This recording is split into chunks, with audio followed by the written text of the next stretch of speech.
ഇത് നോക്കിയേ, നമ്മുടെ ഡോമിനാർ 400 മാറി അങ്ങനെ 350 ആയേക്കണേണ്. അതും 40,000 റുപ്പീസ് വിലക്കുറവോടെയാണ് ഈ ഒരു വണ്ടി ഇപ്പം ഇറങ്ങിയേക്കണത്. അപ്പോൾ ഇതിൽ വന്നേക്കുന്ന മാറ്റങ്ങൾ ഞാൻ നിങ്ങൾക്ക് വേഗം പറഞ്ഞുതരാം. തന്നെ ഇതിൻ്റെ ലുക്കിന് ഒരു മാറ്റമില്ല, സെയിം ലുക്ക്, സെയിം വണ്ടി, അതേ വെയിറ്റ്, അതേ സീറ്റ് ഹൈറ്റ്, ബാക്കി എല്ലാം സസ്പെൻഷൻ, ഇൻസ്ട്രുമെൻറ്റ് ക്ലസ്റ്റർ, ആ NS400Z അതേ ക്ലസ്റ്റർ നമുക്ക് കാണാൻ പറ്റും.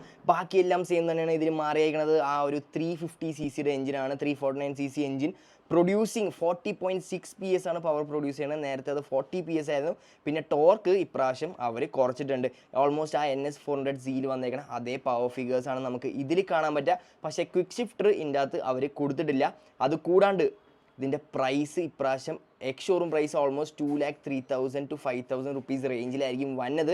കേരളത്തിൽ ഭാഗ്യമുണ്ടെങ്കിൽ 2 ലക്ഷത്തിന് താഴെ വന്ന ഈ വണ്ടിയുടെ റേറ്റ് നമുക്ക് 2.5 ലക്ഷം രൂപയ്ക്ക് ഉള്ളിൽ നമുക്ക് ഓൺ റോഡ് പ്രൈസിൽ ഈ വണ്ടി കിട്ടുന്നതായിരിക്കും.